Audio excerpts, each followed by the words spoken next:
Janelle Snarsky is a Plymouth attorney and longtime musician who has an interesting story about holding fast to your dreams. We invited her on the local scene to tell it. Okay, well, going way, way back, I mean, music was always my thing. The choir, the chorus, all of that great stuff. When I was in high school at Plymouth Carver High, I actually was very familiar with the sports, and I married an athlete, and I dated an athlete, and my brother was an athlete. So it was, I do believe his name was Mr. Almeida. They called him Coach, so I can't even tell you the first name. But he said, listen, you want to sing the national anthem? I said, yes, please. And I'll never forget it because at the old garden, it was 20,000 something people. And I got there and my knees were shaking, but I was excited. And I looked up and the first face I saw was my father. It was the greatest experience of my life. So that's where music started. And then my sister Kathy, because I was in college in Boston and I was commuting, got me in touch with Johnny Alves and said, listen, Lily is our incredibly talented lead singer, Johnny's sister, but Lily was doing her own professional thing, touring with a function band, and they needed a vocalist. And I was, I think, 18 at the time, and I said, how the heck? I go to school. This isn't gonna work. She goes, just go, audition. I said, okay, I'll just go. And I did. And, my schedule was tricky, but they said, listen, this works, let's do it. So we became the house band at Game Point Racquetball Club, which is right across the street from this studio, and had the time of our lives. So that was my first professional band experience was with After Dark. And all these years later, Johnny and I'm so blessed to be part of his amazing projects and all the fun that we've had. It's been incredible.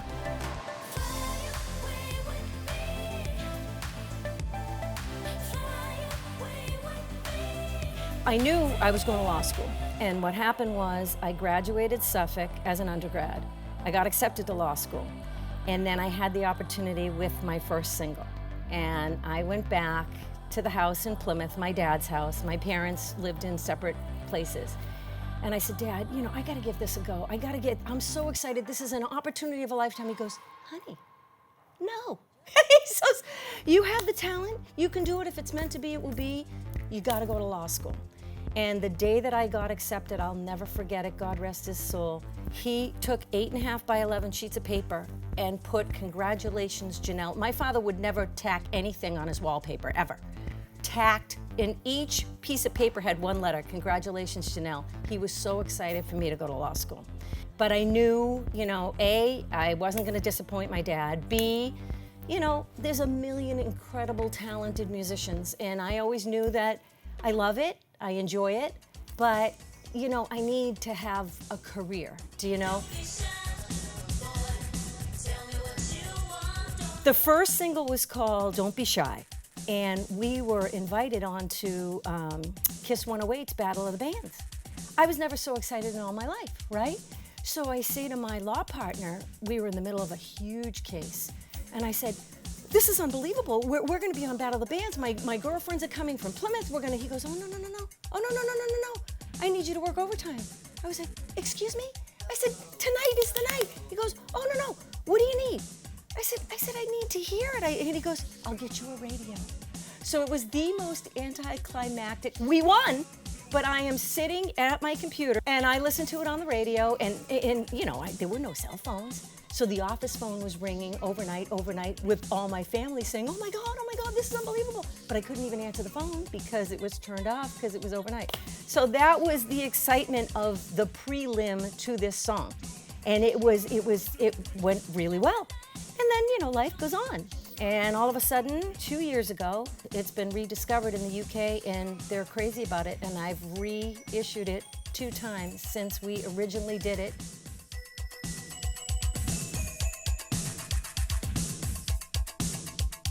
That sound, which was very, very popular when I was in law school in the early 80s, has taken off in the UK. It's having this complete resurgence, but things in music, like in fashion, come full circle. Like my daughter, she is an actress, singer, dancer, but she's also a cycle instructor because we all need a foundation to pay the bills, and she uses it in her cycle bar class. She loves it. Yeah, so it's crazy.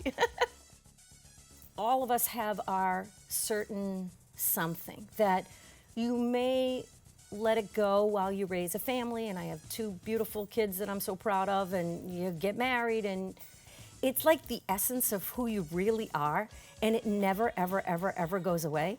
And even now, I mean, my girlfriend lost her mom recently, and I sang at the funeral at her request and her mother's request. And after all these years, you know, you're celebrating a beautiful life, and when people say, you know, I had chills when you sang Ave Maria, I mean, that's what it's about. It's who you really, truly are in your soul.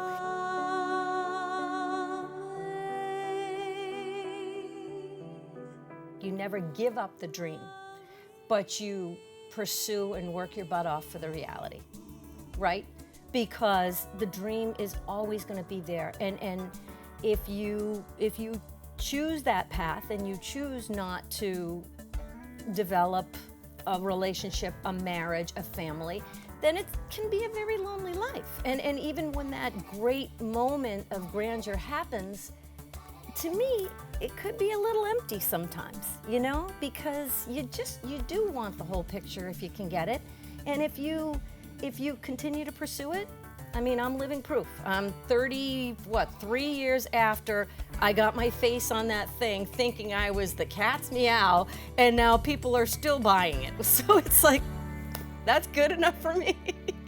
You never know.